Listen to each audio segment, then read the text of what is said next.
This sermon's cassette bears the title By Faith Part 2 and features a message delivered by Paul Washer that was given in 2005. This is part 2 of a 4-part series. We've tried to restore the audio quality as best as we can. Around the dinner table tonight, we ate our bread with tears, and that's a phrase that can be used in ancient literature to mean to eat your bread with sorrow, to be in great pain. But we ate our bread with great joy tonight, all of us recounting many of the great things that God has done on our behalf. And you know what's amazing? I've never sat around a table with a group of individuals in which they were talking about the great victories they had won that caused the hearers to break out in tears. But only when we speak about the great victories that God has wrought in our lives do the tears come forth. When we realize how undeserving, how unwilling, how pitiful, how small, how faithless that we truly are as men and women, and how good our God is. This is always about Him, and it is always about His goodness. Always. And our joy comes not from our performance, but our joy comes from His faithfulness and His performance. I've been counseling a young seminary student, and he's just totally distraught. He just lives in anguish. He lives in doubt. He looks at his failures, his problems, his shortcomings, and everything else. He loses all joy, and he lives in despair. And I spoke to him recently and then wrote him again over the same matter. And I said, young man, there's a really good chance you're more spiritual than I am. But I'm a lot happier than you are. And the reason for that is your eyes are placed upon you. You hope to find your satisfaction, your peace, your salvation, your joy in your performance. I've lived long enough with God and failed enough times to know that's an impossibility. I look to Christ, and His perfect work is never a cause for a ceasing of joy. I always have joy regardless of my circumstance, regardless even of my failure, my shortcomings, and my sin. I have joy because my life, my salvation is founded upon the finished work of Christ. And that is so important. That is more than just words. That's salvation. Now, I want us to go again to Hebrews chapter 11. We've been studying faith, walking by faith. And in verse 1, we learned that we could have assurance of things that we hope for, and we could have convictions that things exist and things that are that we have never seen, only for one reason, and that God has spoken. That God has spoken. And if you and I are to ever have faith, we must be filled with the revelation of God. We must be filled with the knowledge of God. It is so important to understand that faith is nothing more than presumption. It's nothing more than a leap in the dark if it is not based upon, thus saith the Lord. And so our God has promised us. And in verse 2, we saw that men of old gained approval by faith. This is always the case. And yet this goes totally against every form of man-centered, man-invented religion. All of that has to do with gaining approval by works, gaining approval by performance, gaining approval by doing this or doing that. But we understand that men of old in the Bible, and women of old, as we will see, they always gained their approval before God through faith, through believing Him. Something very important about this, and something I always tell people, that you will never be anything except a recipient of God's grace. That's all you will ever be. And we reach out, we extend our hands to be recipients of that grace by faith in Jesus Christ. In verse 3, by faith we understand that the worlds were prepared by the Word of God, so that what is seen was not made out of things that are visible. This is such an important statement. If we can believe, if we believe that there is a God, and we believe that this God has such power that He can not only create, but also sustain the entire universe, then is there anything impossible for Him? Is there anything impossible for Him? We wonder sometimes, can I trust God with my family? Can I trust God with my finances? Can I trust God with my children? You trust Him every day with these things, whether you know it or not, because He sustains the very universe in which they exist. And if we come to the conclusion that He can do the most miraculous, which would be to create a universe and sustain it, then every other thing is trite before Him. Every other thing is simple. It's a tiny thing. If I can solve this one question, is there a God? Is He who He says He is? Then everything else is over. I can trust Him. I can trust Him. Now, in verse 4, By faith, Abel offered to God a better sacrifice than Cain. This is very, very important. That his sacrifice was not acceptable because the difference between blood and grain and this and that and every sort of thing. His sacrifice wasn't more pleasing to God because of something that was in it. It was more pleasing to God because it was offered by faith. He truly believed, as we are going to see later. He came to God believing that God was and that God was the rewarder. I can imagine Abel taking his offering it to God in knowledge that he had something to offer because God gave it to him. And that he was giving something back to God, knowing that it was the right thing to do and that God is the rewarder of those who seek Him. Where Cain, on the other hand, is probably thinking, as so many people do, I don't know why I'm having to give this to God. I had to earn it with my own sweat. How many people speak that way with regard to their time, their employment, and their finances? Well, I don't know why I need to offer this to God. I'm the one that had to go out there and earn it. Little do you know, old proud and stupid man, the very breath that you drew every second of every day came from Him. The power, the ability, the intellect, whatever's required to do your job, it came from Him. Abel recognizes, I have something to offer because God gave me something to offer. And Cain's thinking he did it all by himself. All by himself. And that offering it was just some pathetic, stupid little religious ritual. Why do I even want to bother with this stuff? I'll do it because it's to be done. There's really no use in it. Now, none of us would say that, but we spoke last night about something very important. We do many religious things, even good things, not by faith. When we sing a hymn unto God, when you sang here this evening, it should have been by faith, believing that God is, believing that God receives such a sacrifice, believing that it was pleasing to God, that it was actually doing something, that it was actually reaching the throne of God, that God was actually hearing your song, your singing, your heart.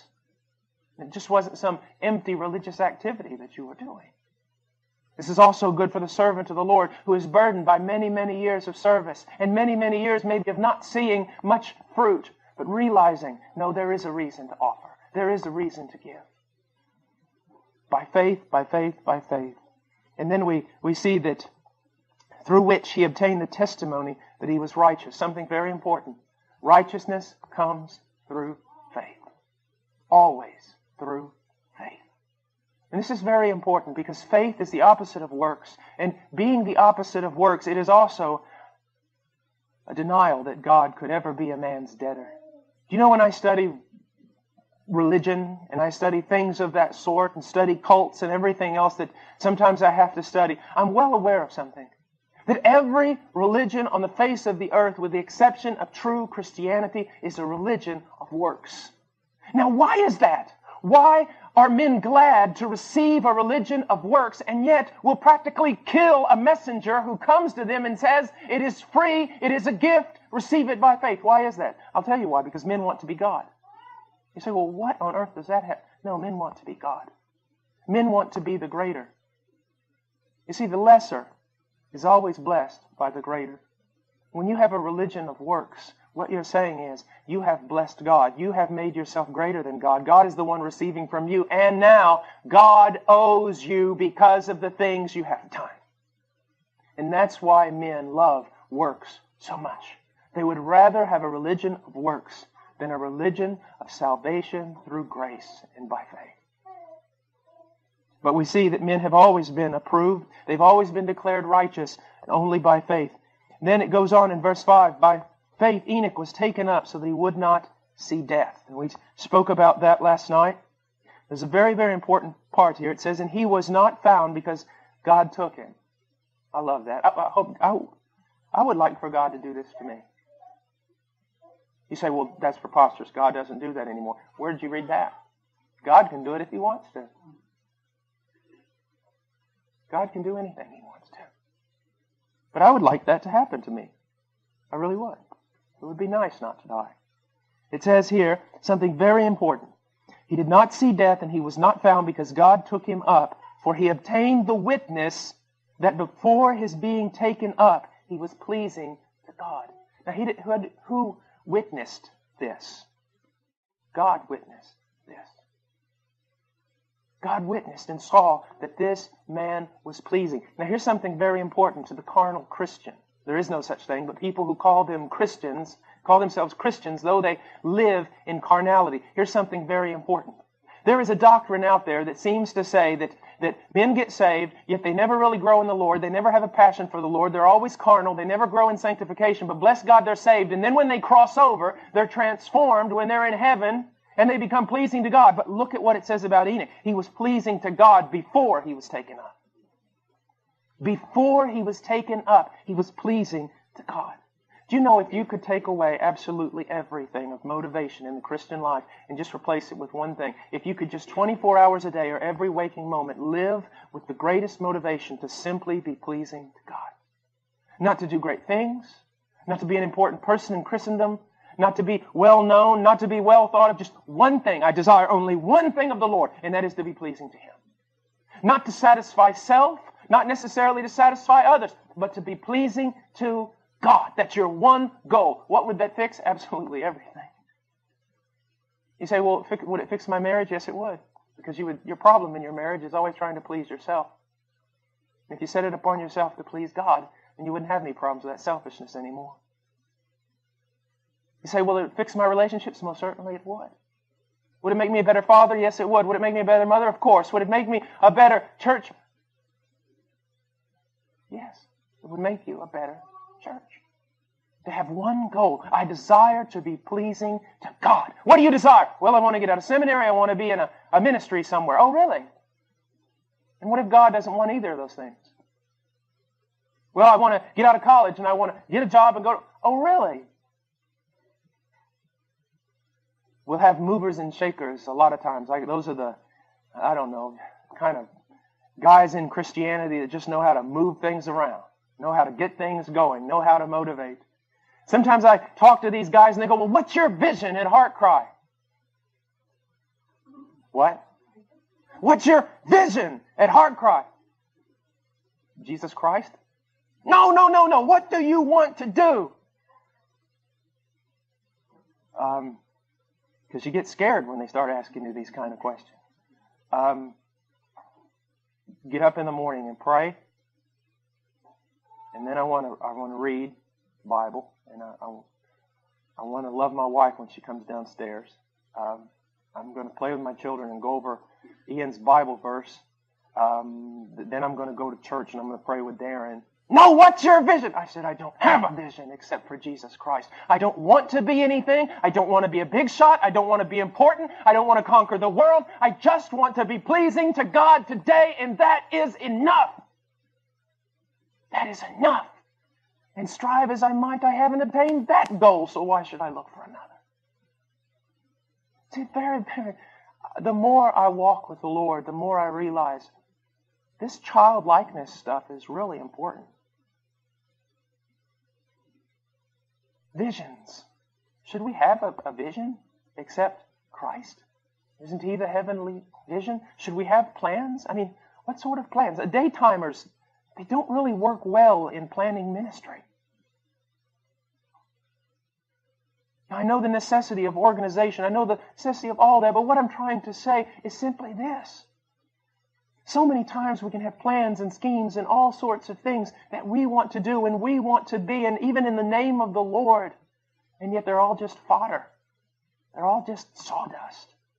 And God will come and tear them all down and say, I just want this from you. What would it be like if tonight we just simply captured this one thing of, I want to be pleasing to the Lord?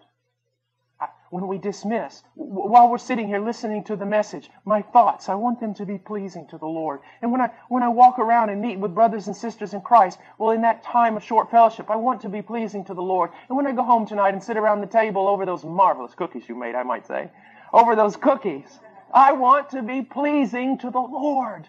And that's all I wanted. And then I want to go to bed. That's it. That's so different than much of what's being promoted as evangelical Christianity today. But he was pleasing to the Lord, and he was pleasing to the Lord before he died.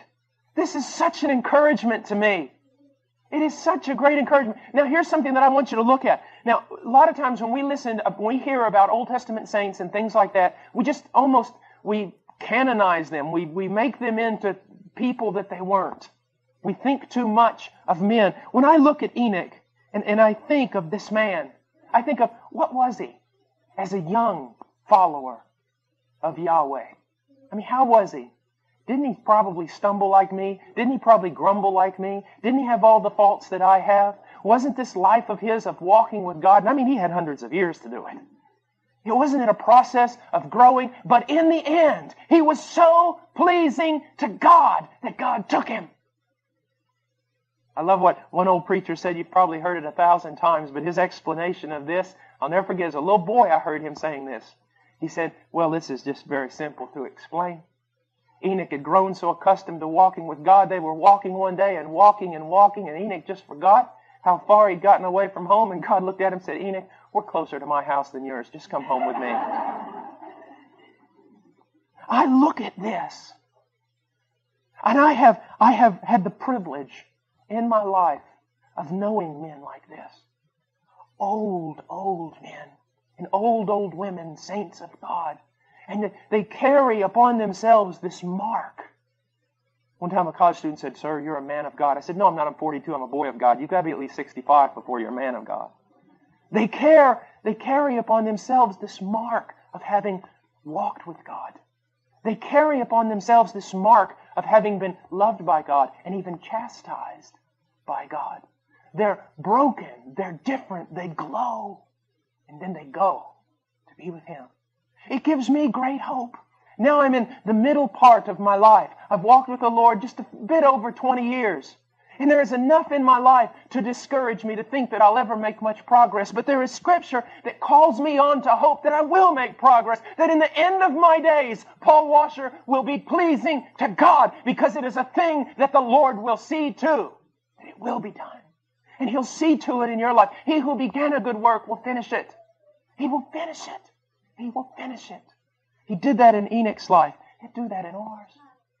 Do not become discouraged. Do not become discouraged. By faith, realize that He who began a good work in you will finish it. Now it goes on, verse 6, and without faith it is impossible to please Him. Now why is that? The faith or lack of faith we have with regard to anyone, any person, is a demonstration and a declaration of what we think about their character. If you say to someone, listen, I know what I'm talking about, trust me on this, just do it. And they say, well, I just don't know. You're saying something about their character. You're saying something about their ability. You're not just denying that you want to do something. You are saying something about their character. It is impossible to please God without faith, because if you do not have faith, you're saying God is not worthy of trust. And that's what we talked about last night, and it's so important. Many people talk about faith and obedience, and they talk about them as two separate entities. In a sense they are, but in a sense they're not. Why do I obey God? Because it's the right thing to do? That's legalism. Why do I obey God? Because I love Him? Yes, Jesus said that. But let's throw in another element here. I obey God because I believe Him. He tells me to walk a certain way. Or He tells you to walk a certain way. You do that not just because obedience for the sake of obedience. You are obeying Him because you believe that what He says is right. When you disobey God, you're looking up at Him and you're saying, as I said last night, one of two things. One, God, you are ignorant. When you do not obey God, you're saying, God, you simply do not understand. You simply don't know how the world is today. You treat God almost like a teenager would teach an old grandfather. Oh, grandfather, you live in the past. You really don't know what's going on today. You really can't understand, and I can't listen to your counsel. That's one possibility. When you disobey God after He has told you to walk a certain way, you're saying, you just really don't know. Or you're saying, God, you know, but you're evil. You know what's right. You know what's best for me, but you don't want to tell me. Because you want to steal my joy, you want to crush my life, you want to take away my freedom. But when God sets out a path before us, as He has in His Word, and we obey it, we're saying, God, I believe that you know everything. and that there is no error in you. And I believe, God, that you are good. There is no darkness in you at all. That what you tell me is the best thing for me, the wisest thing for me, and I will do it because I believe you. When you believe God, or when you do not believe God, you are screaming out what you believe about His character. He's trustworthy, or He's not. He's all-knowing, or He's not. See, that's why disobedience is so vulgar. That is why disobedience is so blasphemous. I said this last night, I want to say it again, because sometimes people who run somewhat in our circles are always talking about the law, as though it was something more important than God Himself, as though it was something that God had to submit to. My friend, disobedience isn't a horrible, terrible, wicked thing just because a rule has been broken. It is because a holy God has been offended. A God worthy of all obedience has not been obeyed. We are declaring that we do not believe Him. We are declaring either that He is evil or that He does not know all things. We are attacking the very character of God. We are offending Him when we disobey Him. And that is why sin is so terribly sinful. So terribly sinful. Now, it is impossible to please God without faith. Now, I want you to think about something. Jesus headed off to do what He needed to do, and the disciples said, look, they want to kill you there. Don't go back in that area. And He says, I'm going anyways. And they look at each other and kind of shrug their shoulders and say, well, let's go die with Him.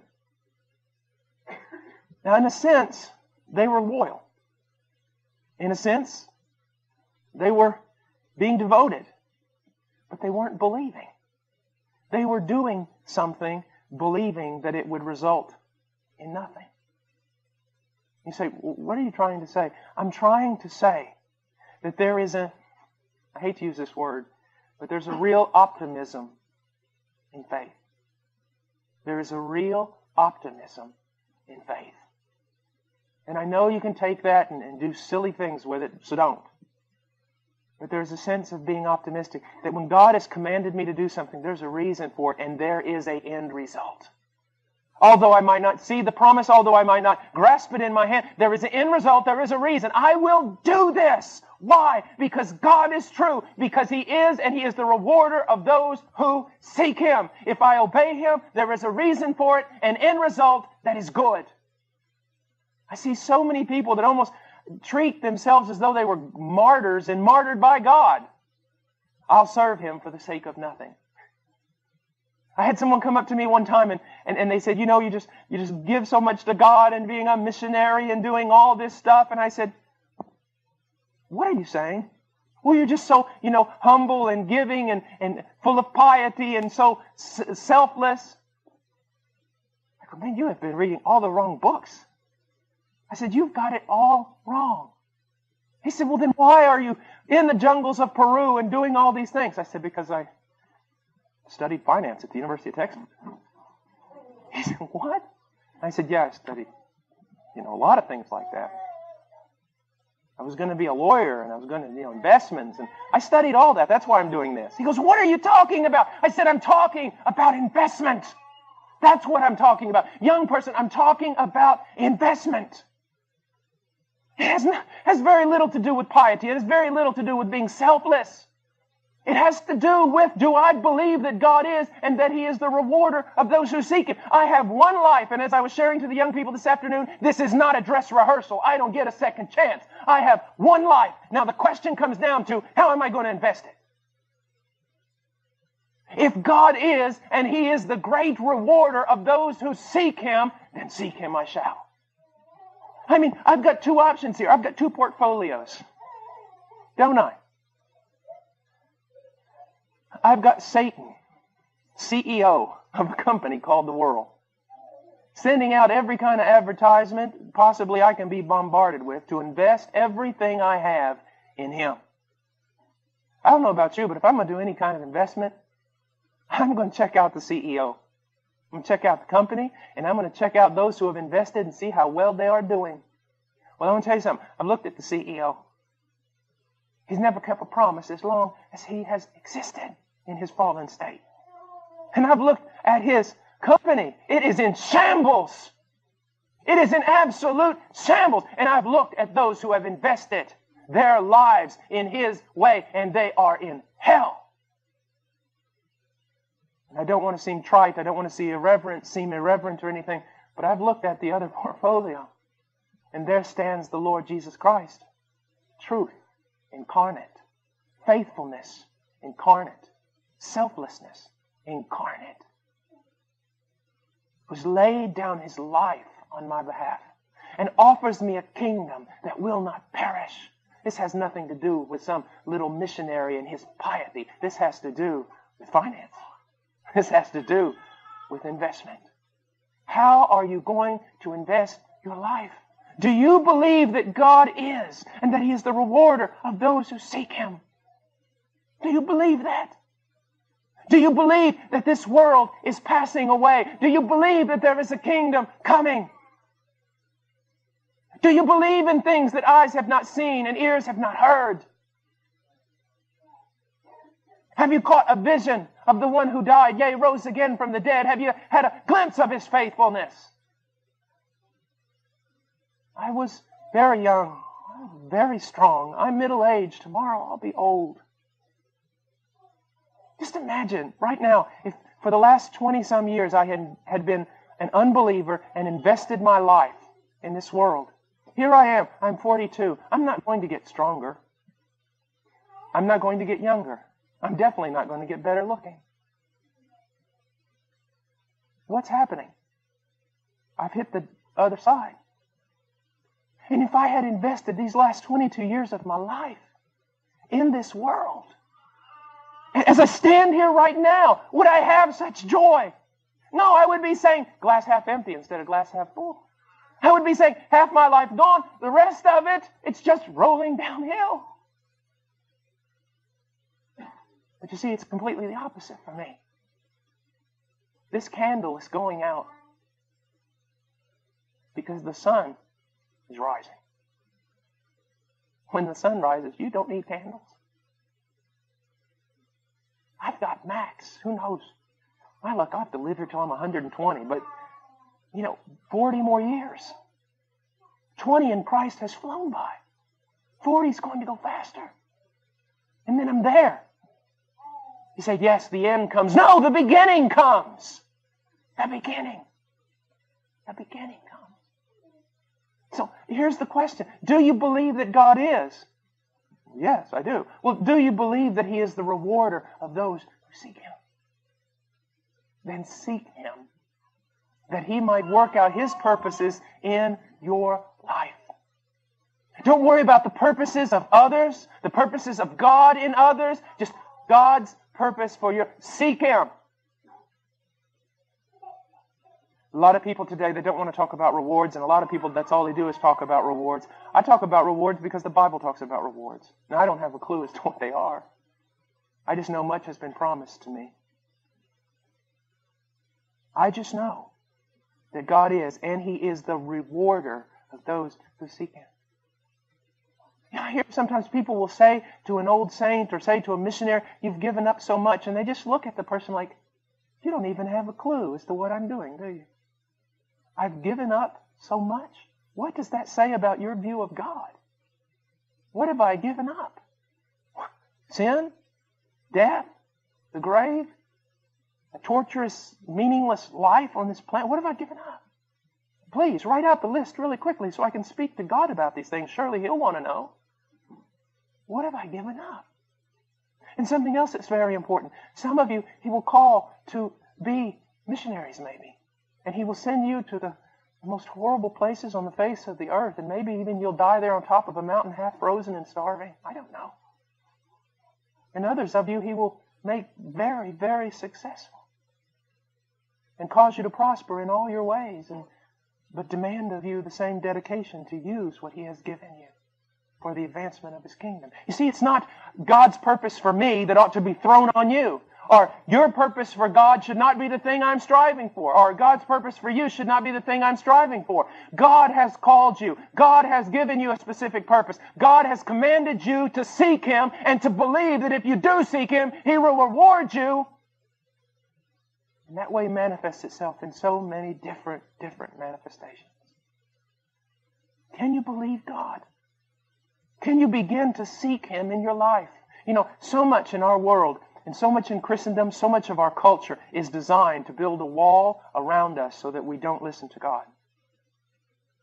A kid studies and he gets 18 and he's, where's he going to college? I don't know if he is. What do you mean you don't know if he's going to college? What do you mean you don't know if your son's going to college? You went to college? Yes. What about your son? I don't know. Well, what do you mean you don't know? Everyone goes. No, not everyone goes to college. God could command my son to put on a backpack and go to Iraq, preach one message, and be shot down. You see, we assume too much. God naturally wants this to happen to me. No, God might not want this to happen to you. Well, God naturally wants me to take this. No, not necessarily. You need to reopen your life and get rid of many of the presuppositions that you have that are built into you, not by the Word of God, but by your culture, that is dictated and set out a path for you to walk in. God has dictated and set out a path for you to walk in. And the two are never alike. You need to open, whether you're a teenager in high school or you're 85 years old, you need to reopen your life and seek God. God, what do you want from me? What do you want from me? What do you desire from me? You know, one of the most amazing things is found in the message of the church to Laodicea. It's an amazing, amazing thing. The first thing that comes out of Jesus' mouth is an amazing thing. He says, behold. You say, well, what's amazing about that? Well, let me show you.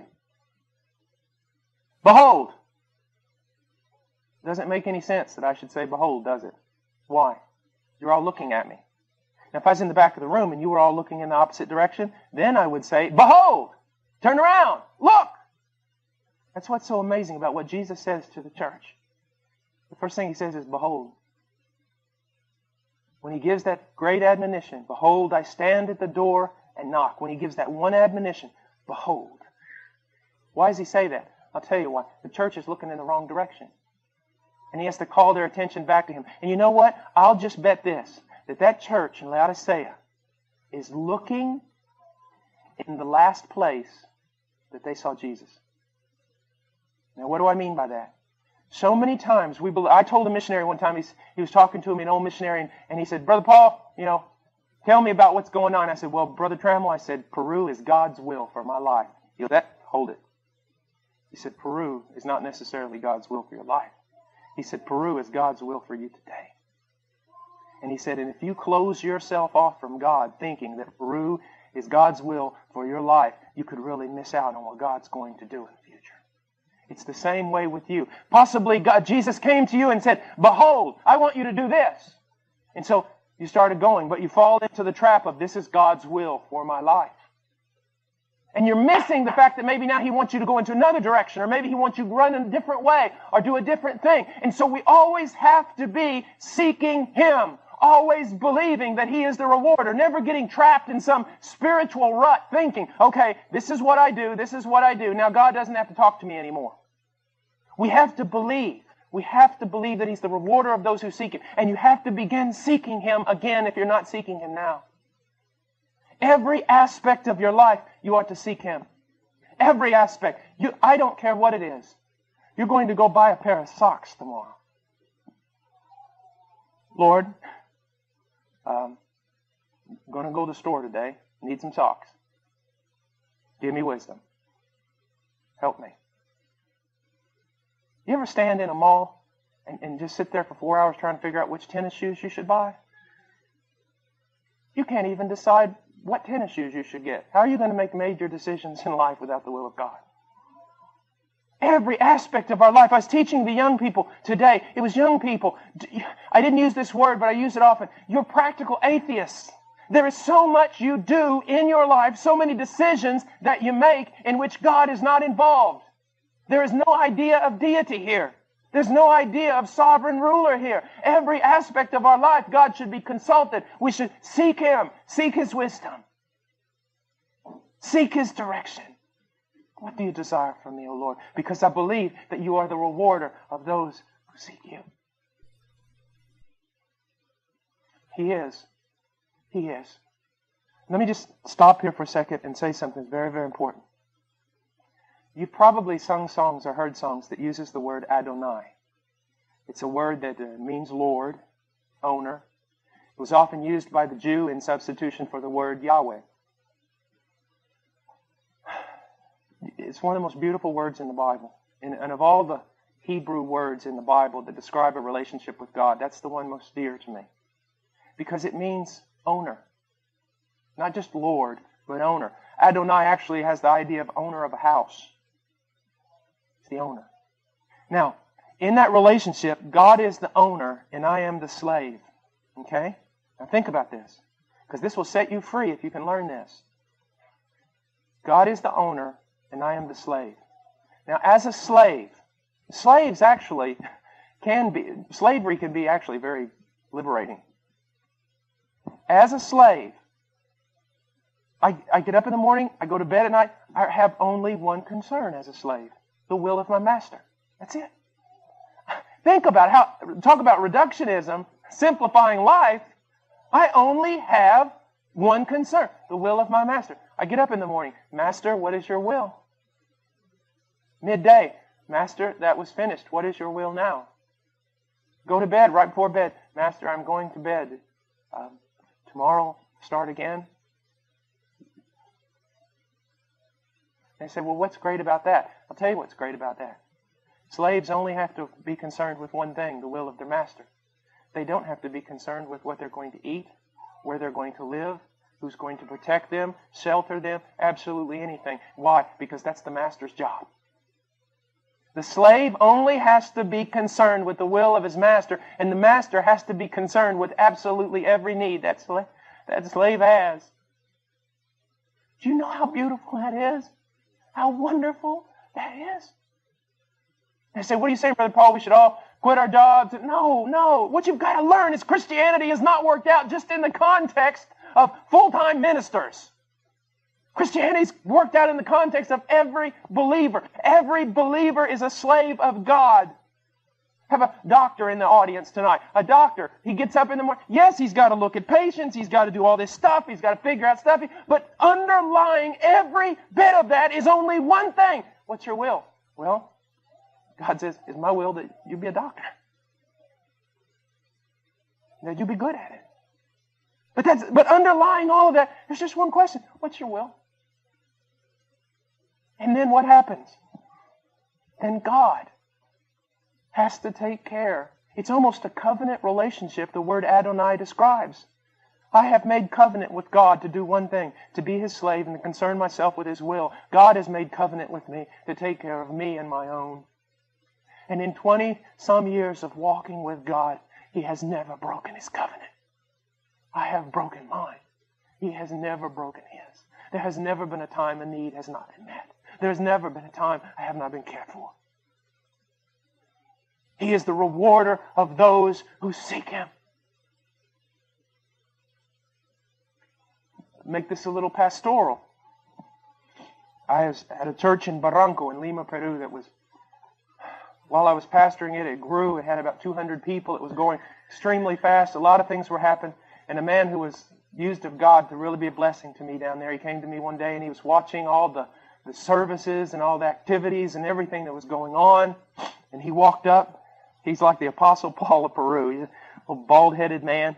He walked up and he goes, "This is not good, Paul." And I said, "What, Brother Hurtado? What's not good?" "It's not good. You're leading your people into idolatry." And I said, "What do you mean?" He goes, "You're everything for them." He says, "They got a problem. Where do they go?" I said, "Well, they come to me. I'm the pastor." "Oh, I wasn't aware they were supposed to do that, Paul." And he had me restructure, helped me to restructure my entire ministry. So, you've got a problem. Where do you go? The pastor? Let's say I'm your pastor, and you come to me with a problem. You say, "Brother Paul, my marriage, I'm having trouble in my marriage, things aren't going right, and I just need some counsel. I need to know what to do." I say, "Okay. What has God shown you?" "What do you mean, Brother Paul? What has God shown you? In your time of seeking Him in the Word of God in prayer, what has He shown you?" "Well, I came here. I need help." see what's happened? They have not gone to God. We've developed some popish system that isn't biblical. I say, listen, dear brother, we can't work it this way. Here's what I want you to do. I want you to go home. And I want you to go home for the next week or two, however how long it takes, and I want you to seek God in prayer. I want you to seek Him in His Word, and I want Him to tell you what you ought to do. He says, but I don't even know where to look, Pastor. Oh, well, that's where I come in. I start writing out verses, passages for him. Here. What has He shown you? Well, I just didn't have time to seek. I'm sorry, I can't help you either.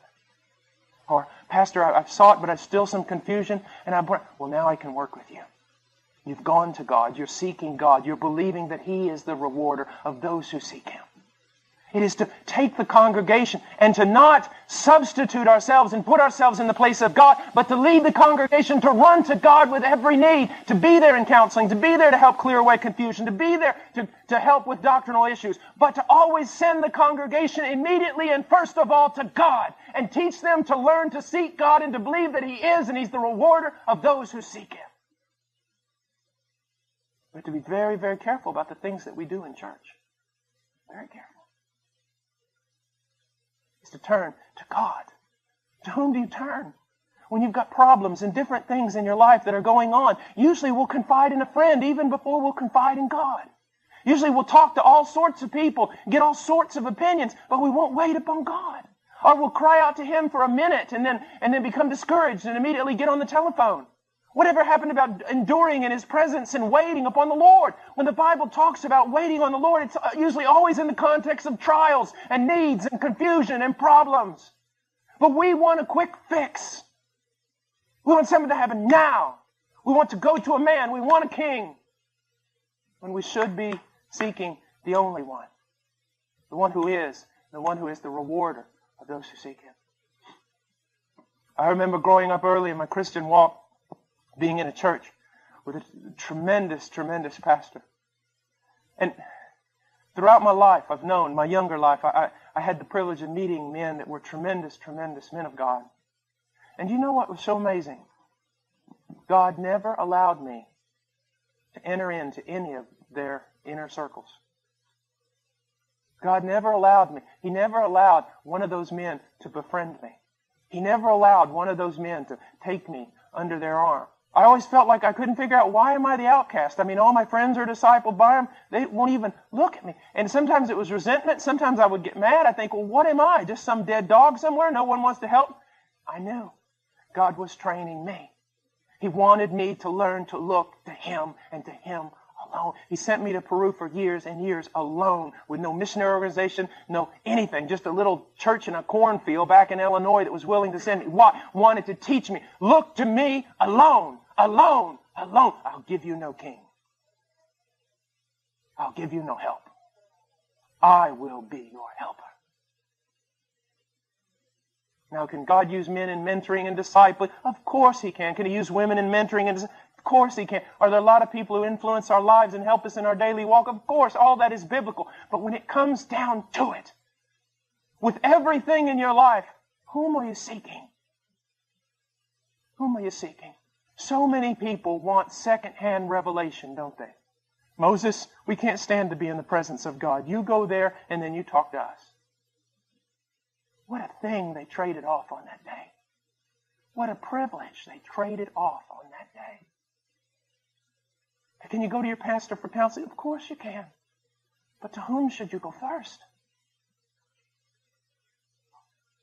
To God. Because He is, and He's the rewarder of those who seek Him. Before I go into verse 7, I want to iterate something that is of such importance, something of grand importance. I have met missionaries who have given their lives on the mission field. I have met people who have lost it all on the mission field. But if you were to even hint to them that they had somehow given some great sacrifice to God, they would become nauseous. And I mean that. Because God is the rewarder. No one can out outgive God because God is no man's debtor. You cannot outgive Him. You cannot be kinder. You cannot be more faithful. You cannot be more generous. You cannot be more selfless than God. Like one preacher told me one time, goes, you got a little shovel, God's got a big shovel. You shovel it out, He shovels it in, His shovel shovels more than your shovel. And I have seen that. I have seen that. Over and over and over again. So many stories that I could just right now tell you that God has worked for me. So many testimonies of His faithfulness in our mission. So many times Him coming through at the last hour in unbelievable deliverance. So many times. I set myself many years ago to follow the example of George Mueller. Because as in his day, he desired to show people that God would meet the needs of a ministry, even if that ministry never made their needs known to a single man. And we have set upon ourselves to do that very same thing. And all the days of my life that I have practiced this, not one time has God failed. Not one time.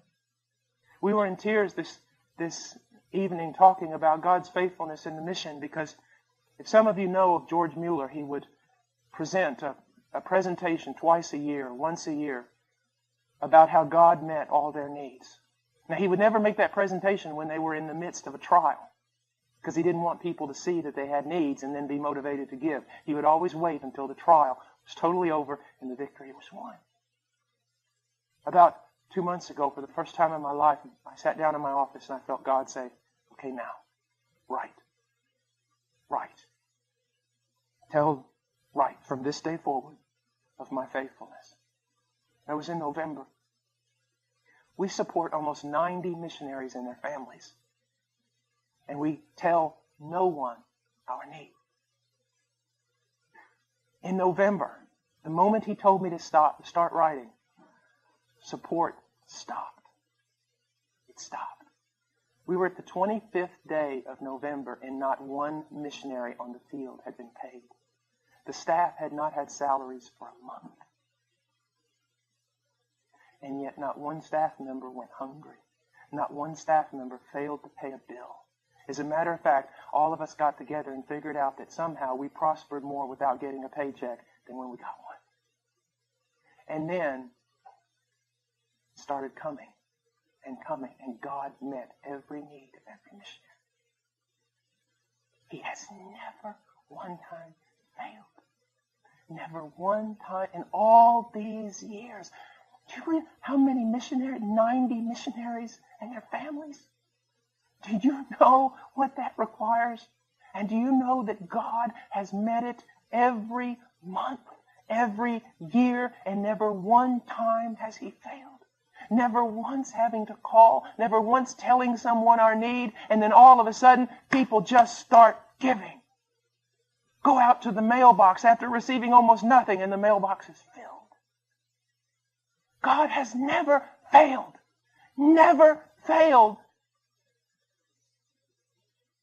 So many times I have sat there in my office, I have cried, I have grumbled, I have doubted, I have been miserable. So many things, not trusting my God. And in spite of my lack of faith, He has never failed. This is not about the faith of some super spiritual saint. It is about some weak, grumbling little child who can't even learn one lesson about faith. And yet God never fails. Can't you trust a God like that? Can't you begin to trust a God like that? Now, I have a little plaque in my office that said, God gives the best to those who leave the choices up to Him. Can't you trust God with your finances? Can't you trust God with your needs? Some of you want different things and need different things, and you go in debt to get them when only if you would have waited upon God, He might have provided that very thing for you without cost. You see, this is not just something that dealing with missionaries. This is about every aspect of our life. I mean, praying for shoes. And last week, someone bought me these shoes.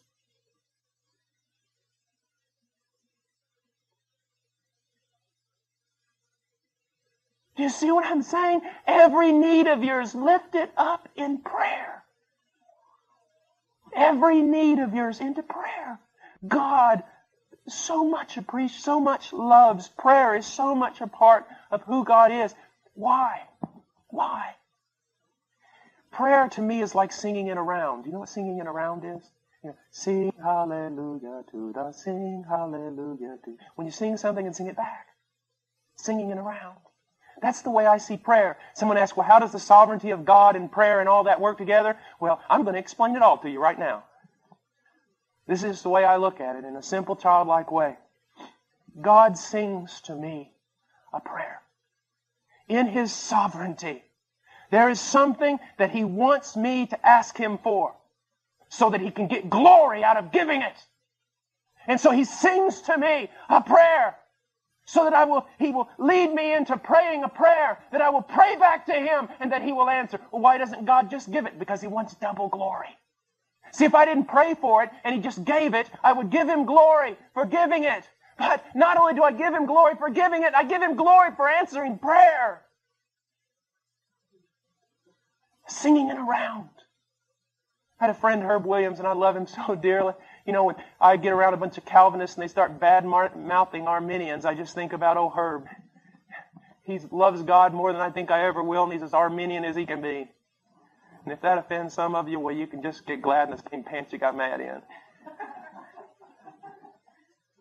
But I remember one time he wanted a guitar. He prayed for 6 months.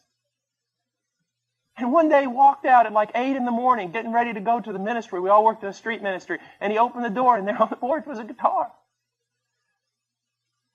You say, highly impractical. Everything my God does is highly impractical.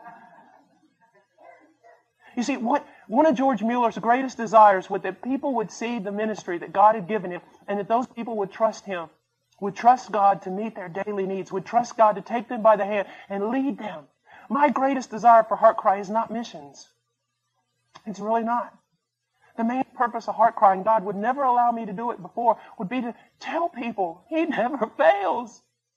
And the wonderful thing about it is that spiritually, I am a loser. If you only knew what I really am.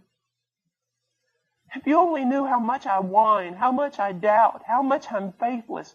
If you only knew the times I can't even have a quiet time. I can't even get up enough gumption to read my Bible for 2 days. I know most people don't want to hear that because they want to honor men more than they should. And people get mad at me for saying that. It's true. I have trouble obeying. I mean, you know, talking about theology, I'm still working on trying to figure out how to love my wife. I can't think of one reason except that He set His seal upon His children to do them good. You see, one day when I get to heaven, Brother Jennings is not going to come up and throw his arm around me and say, I want to glorify God by telling you all the wonderful things Paul Washer did for him. He's going to throw his arm around me and say, I want to glorify God by telling you all the wonderful things that God did for Paul Washer.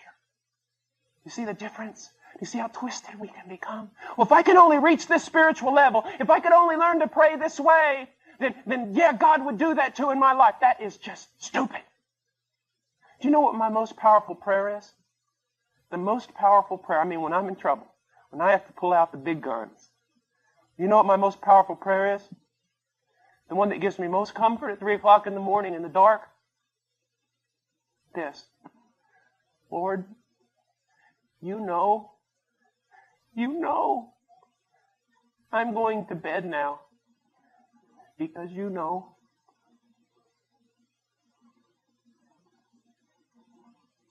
You know. Creep into the bedroom and Chart will wake up and say, how goes it? Woman, He knows. Let's go to bed. Oh, He's no good. I glory. I know this is going to go. Just listen to me before you throw a stone. I glory in my weakness. I glory. I don't want to say in my sin because that just sounds so theologically wrong. But if God can get glory out of my darkness, you know, how do all these missionaries get paid? All how this happens. There's 3 guys of us sitting in office. Me.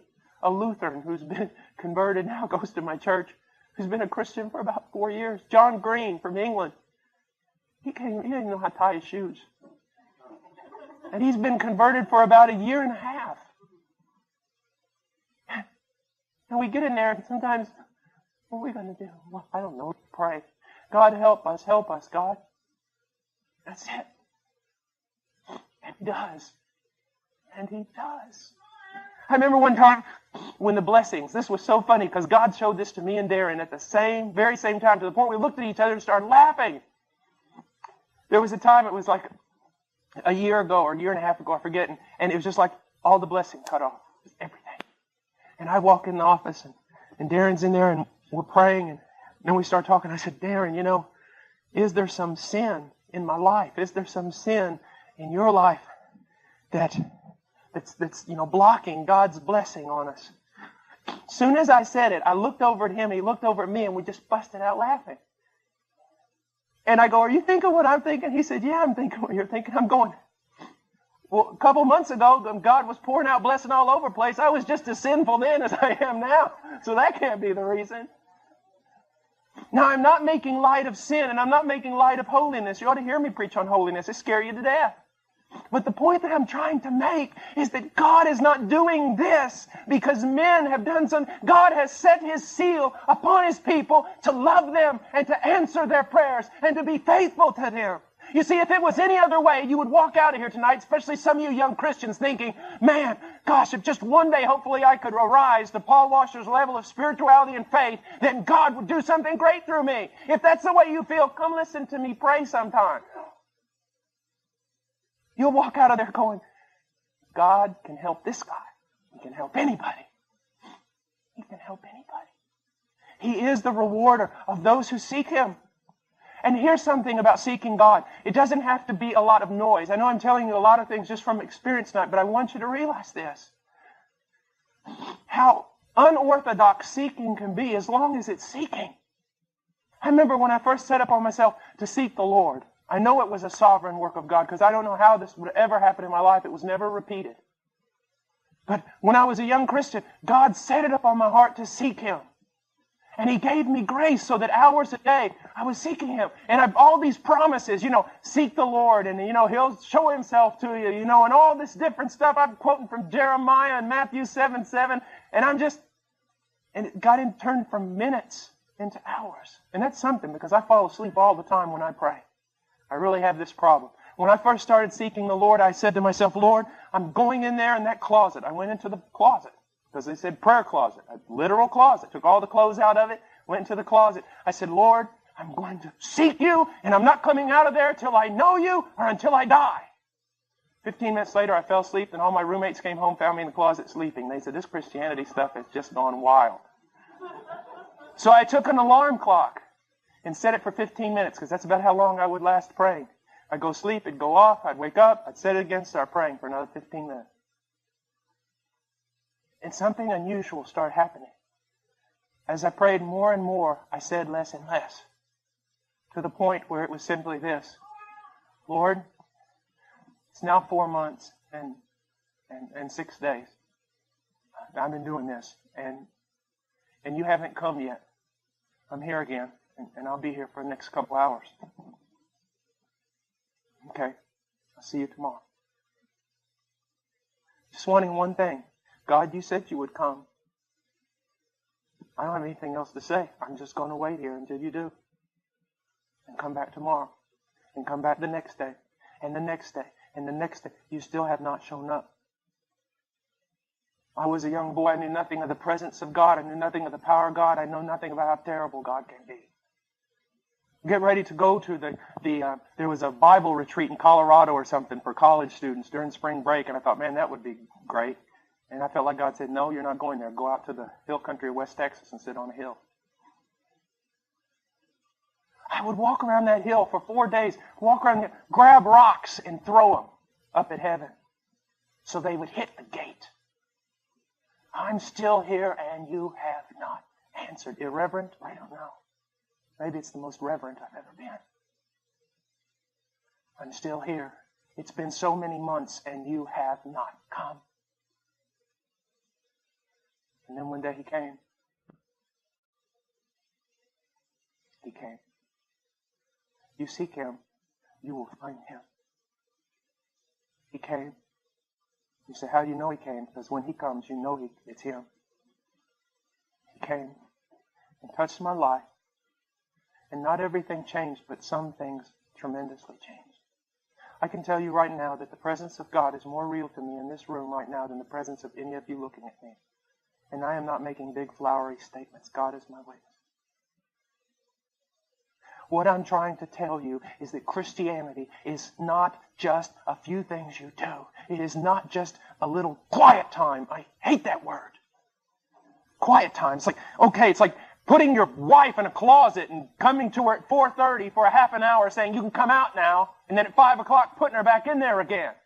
This is quiet time.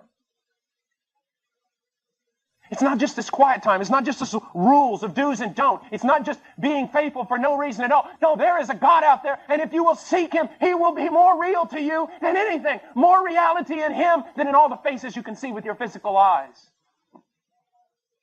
Seek him. He is the rewarder of those who seek him. Not seeking to be a missionary. If you're seeking to be a missionary, stop. Not seeking to be a missionary. Not seeking to have a ministry. Not seeking to do something. And most certainly not seeking a vision.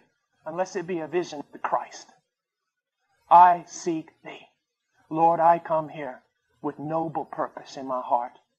I speak not this night for China, nor for India, nor for the lost, nor for ministry, nor for any other thing. God, I come here with much more noble purpose. I seek thee. Audience with thee, and I'll not be content until I see your face. It's the difference between secondary revelation and primary revelation. And what I mean by that is this. John Piper speaks a lot, says a lot of wonderful things, but in his voice, I detect a bit of reality. I detect that what he is speaking, he has felt, he has seen. He has experienced. But I go to colleges all over the country and I hear little boys quoting Piper. Or I hear preachers quoting Piper and quoting this and quoting Edwards and all these different things. But they're just like little parrots that are parroting something that they heard from someone else but did not go to the mount to find it themselves. It's the difference between boys and men. Women of God and girls of God. Triflers and pilgrims. Oh, that one day my boy would come to me so disturbed, finding no peace, and I'd take him by the hand and lead him out into the desert and leave him there. And say, son, there's an abundant amount of rocks here. Make noise at heaven's gate until it's open. He is the rewarder of those who seek him. And his greatest reward is him. His greatest reward is him. What are you seeking? Are you seeking comfort? You seek not God. Are you seeking security? You seek not God. Are you seeking personal prosperity? You seek not God.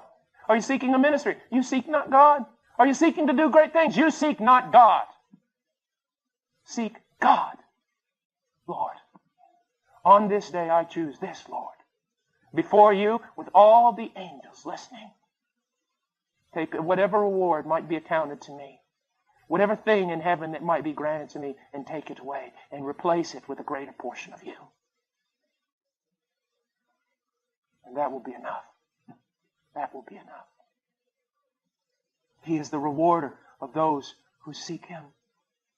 I want to go on just a little bit farther. By faith, Noah being warned by God about things not yet seen, in reverence prepared an ark for the salvation of his household. Now look at this. By faith, Noah being warned by God about things not seen, in reverence prepared an ark for the salvation of his household. We have been called to do the very same thing as Noah. My primary concern for my household must be the salvation of my wife's soul, the salvation of my son's soul. Their sanctification, their growth, that must be my primary concern, because look, by faith, Noah being warned by God, I have been warned by God, you have been warned by God, that this world that we see is going to be burned up with fire, that judgment cometh, that we are to flee from the wrath to come, that there is a new heaven and a new earth, and this world is passing away, and all those involved in this world, no place shall be found for them. We have been warned by God.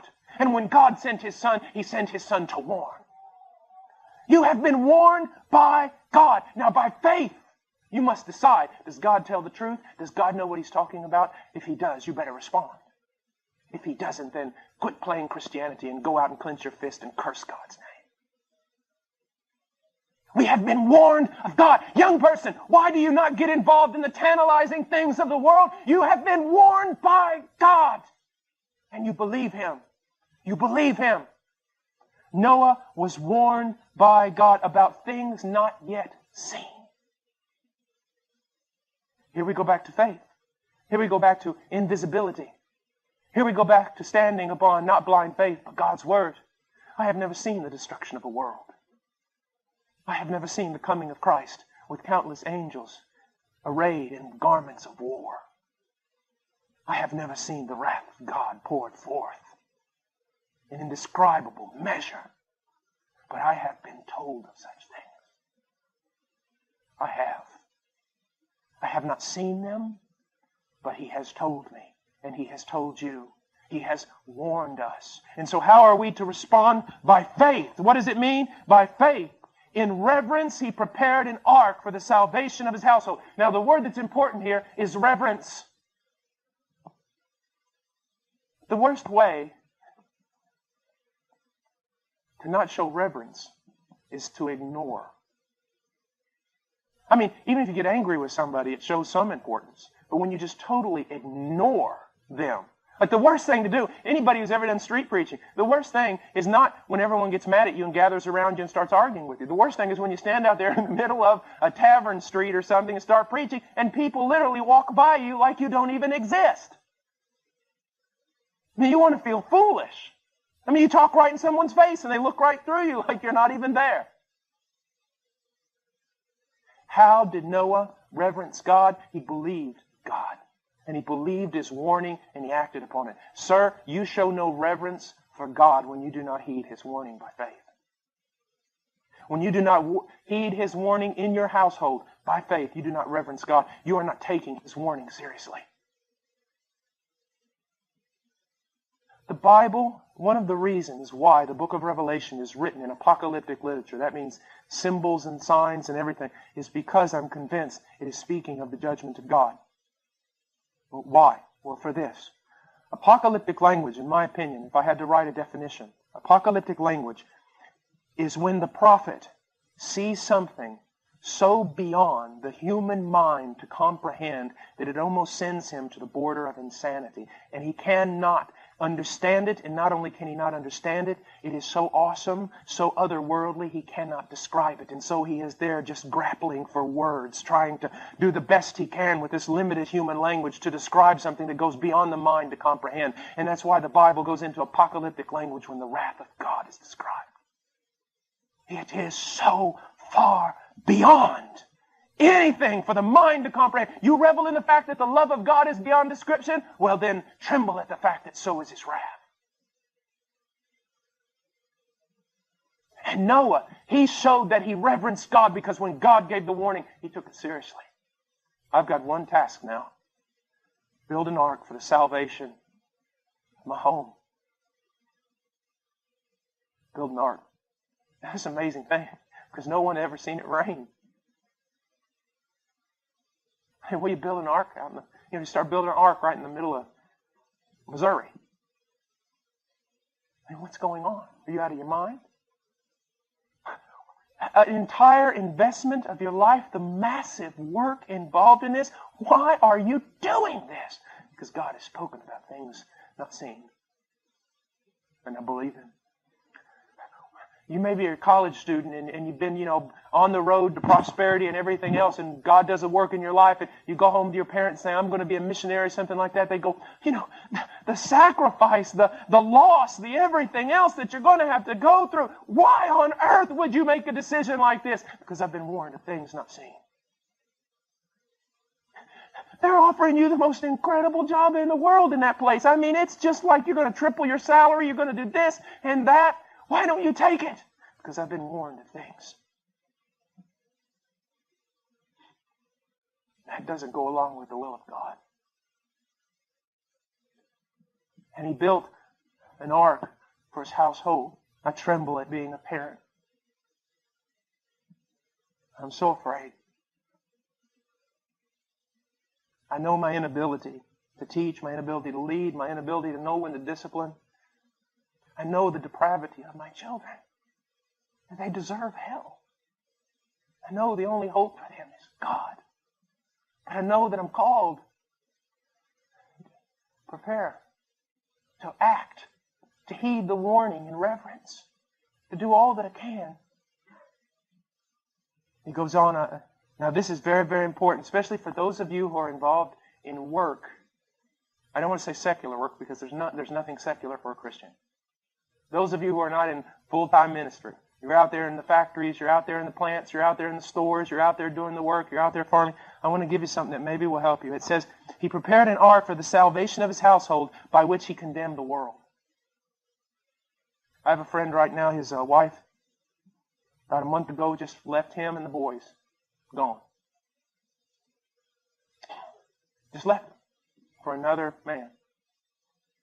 Before she left him, he knew there was problems. He knew all this stuff was going on, and he would pray. Now, he was too passive in my mind. The only thing he would pray and pray and pray. He wouldn't condemn her. He wouldn't fight against her. He wouldn't try to make her feel horrible about things she was doing. He would pray and pray. And every time she would walk by the door and just see him pray,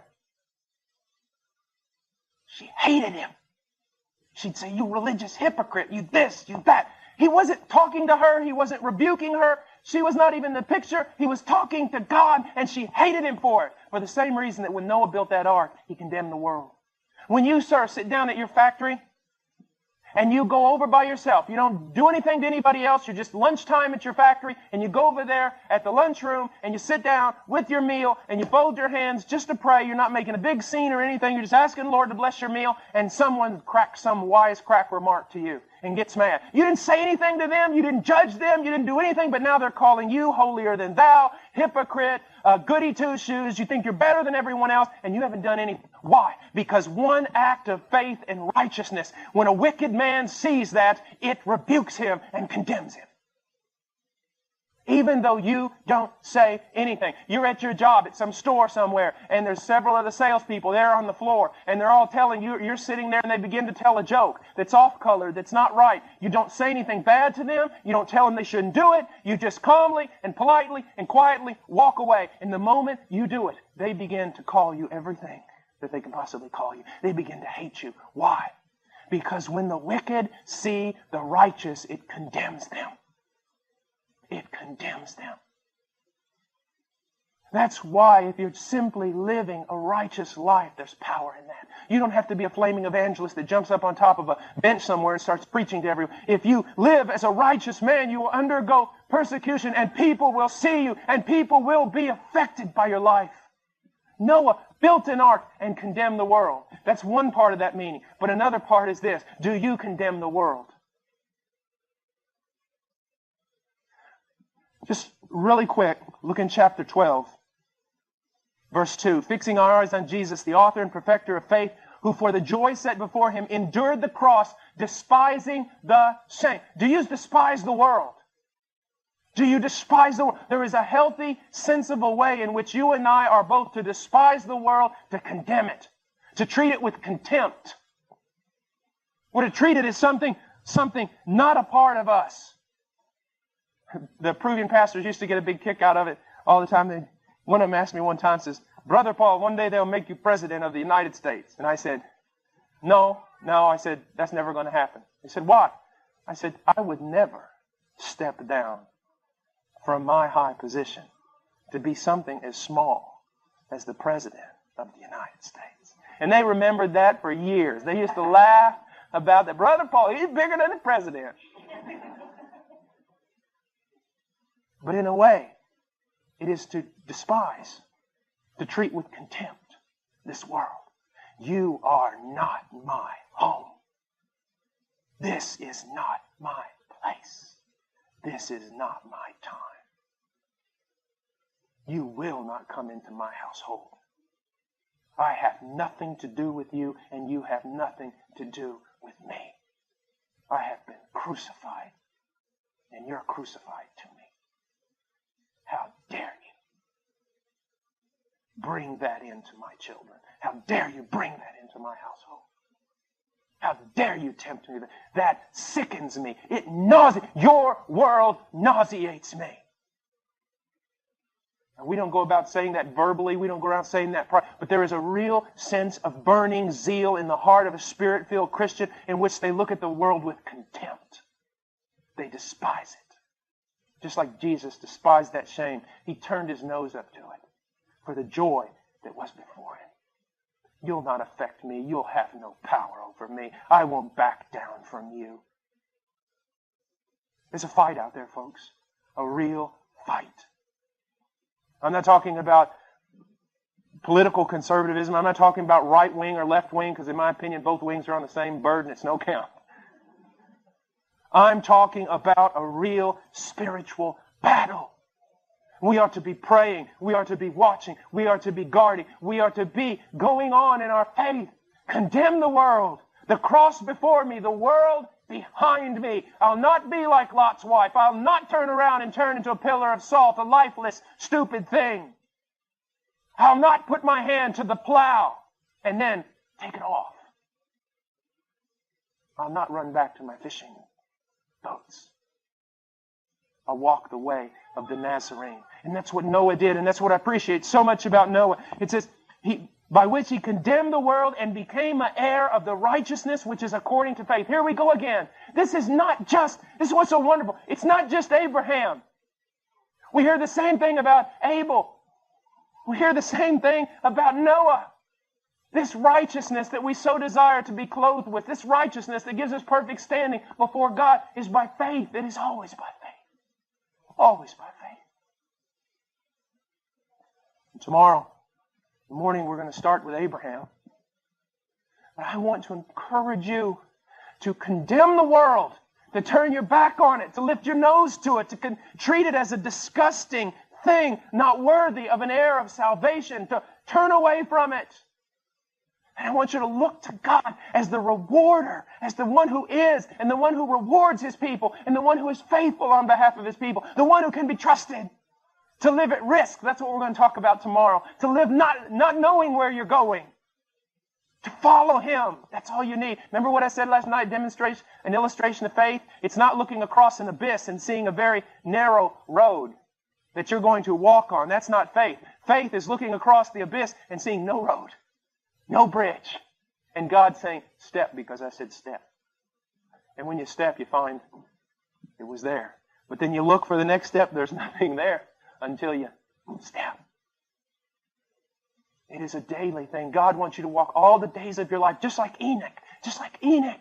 You say, this is so hard for me. I have such little faith, and I don't know about this life of faith. Neither did Enoch when he started.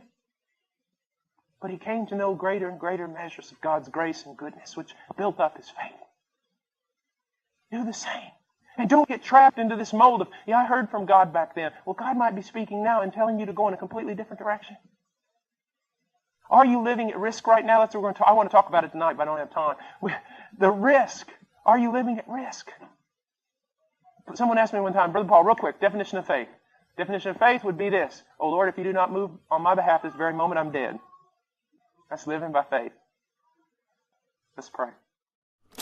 To listen to more vintage sermons from godly pastors of old, visit I'llBeHonest.com or download our app for easy access.